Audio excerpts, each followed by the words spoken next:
नमस्कार, आपका स्वागत है। पिछले भाग में हमने सुना कि शहर ने फिर से अपने पैरों के नीचे की धरती को महसूस करना शुरू कर दिया था। बच्चे जमीन पर कूदकर धप-धप की आवाज सुनकर मुस्कुरा रहे थे। स्कूल बैग अब फिर से भारी था, गेंद अब हवा में नहीं ठहरती थी और चिंता कंकड़ अब चमकते बीजों में बदलने के बजाय मिट्टी में ही ठहरने लगे थे। बरगद के नीचे अब एक ऐसी जगह बन गई थी जहां दर्द को बदलने से पहले ठहरने दिया जाता था। लेकिन निवी के लिए सीख अभी पूरी नहीं हुई थी।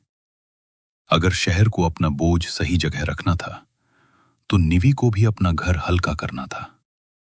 और अब कहानी आगे बढ़ती है। अध्याय 10, एक नई तरह का घोंसला। निवी ने 3 दिनों तक अपना घोंसला ठीक करने से बचने की कोशिश की। वो इसे सोच विचार कह रही थी, लेकिन बरगद की शाखा इसे तालना कह रही थी। क्योंकि जब भी निवी घोंसले के अंदर चढ़ती, शाखा दर्द भरी चरमराहट करती। चौथे दिन एक कौवा पास आकर बैठा। उसने घोंसले को ध्यान से देखा, फिर बोला, यह घोंसला अब सुरक्षित नहीं लग रहा। तब निवी को समझ आ गया कि अब काम शुरू करना ही होगा। सफाई आसान नहीं थी। घोंसले के अंदर पुरानी चीजें एक दूसरे में उलझी हुई थीं। नारियल के रेशे, कपड़े की पट्टियां और वे पुराने बिस्किट रैपर जो बीजों की दुकान वाले दिनों की याद दिलाते थे। निवी ने धीरे धीरे उन सब को बाहर निकालना शुरू किया। उसने वो पुराना पीपल के पत्ते वाला बोर्ड भी निकाला, जिसे उसने कुछ दिन पहले जड़ों के पास छोड़ दिया था, लेकिन बाद में याद के तौर पर फिर से अपने घोंसले में ले आई थी। उस पर अब भी लिखा था, एक चमकता बीज बराबर एक बिस्किट। उसने उस सूखे पत्ते को कुछ पल अपने पास रखा, फिर उसे जड़ों के पास छोड़ दिया। अंत में उसने घोंसले में छिपे हुए बचे हुए चमकते बीजों को भी बाहर धकेल दिया। जैसे ही बोझ हटा, शाखा थोड़ी ऊपर उठी। निवी ने महसूस किया कि बहुत सारी चीजें संभाल कर रखना हमेशा सुरक्षा नहीं होता।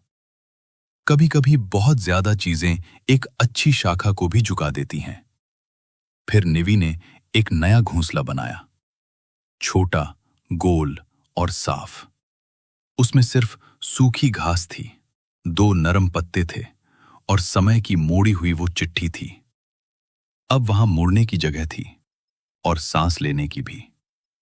शाम को मीरा आई। वो अब भी थकी हुई थी और उसके जूते धूल से भरे थे। निवी ने गर्व से अपना नया छोटा घर दिखाया। मीरा मुस्कुराई, फिर थोड़ी देर चुप रही। उसने बताया कि उसने अस्पताल छोड़ने के बारे में सोचा था, लेकिन उसने छोड़ा नहीं, क्योंकि उसे अब भी परवाह थी। फिर उसने कहा कि उसने एक बड़ा कदम उठाया है। उसने अपनी सुपरवाइजर से एक नाइट शिफ्ट कम करने के लिए बात की थी। यह बहुत बड़ा बदलाव नहीं था, लेकिन उसके लिए यह एक महत्वपूर्ण शुरुआत थी। मीरा अब समझने लगी थी कि हर समय मजबूत बने रहना या लगातार बोझ उठाते रहना ही साहस की निशानी नहीं होता। जैसे निवी ने अपने घोंसले से अनावश्यक चीजें हटाकर उसे हल्का किया था, वैसे ही मीरा भी अपने जीवन में थोड़ी जगह बनाने की कोशिश कर रही थी। कभी कभी सबसे जरूरी काम यही होता है, शाखा टूटने से पहले खुद को संभालने के लिए थोड़ी जगह और थोड़ा समय दे देना। तभी जड़ों के आसपास उगे पौधों को देखकर निवी ने पूछा, ये क्या है? बरगद ने मुस्कुराती हुई आवाज में कहा, ये वही हैं जो तब उगते हैं जब किसी भावना को बदलने या हटाने के बजाय उसे पर्याप्त समय तक शांतिपूर्वक ठहरने दिया जाता है। मीरा ने उन पौधों को देखा और उसे समझ आया कि जब दर्द के पास एक सुरक्षित जगह होती है तो वो हमेशा बेकार नहीं होता। शहर में जीवन आसान नहीं हुआ था। बिजली के बिल, परीक्षाएं और अस्पताल की मशीनें अब भी वही थीं।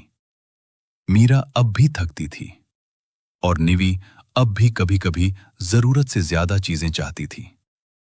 लेकिन अब बरगद के नीचे एक जगह थी, एक थकी हुई नर्स के बैठने की जगह, जहां उसे सिर्फ उपयोगी होने की जरूरत नहीं थी, पुरानी चिंताओं से उगे छोटे पौधों के लिए जगह और लोगों के लिए अपने भीतर का बोझ लाने की जगह, बिना उसे तुरंत हटा दिए जाने के। जिंदगी भारी थी, लेकिन अब उस वजन के आराम करने के लिए एक सही जगह थी। निवी का नया घोंसला छोटा था, लेकिन उसमें सांस लेने की जगह थी। बरगद के नीचे अब लोग सिर्फ राहत लेने नहीं आते थे, वे ठहरने आते थे। और यहीं से कहानी अपने अंतिम शांत अर्थ तक पहुंचती है। अगले भाग में सुनिए उपसंहार, ठहराव का नया अर्थ।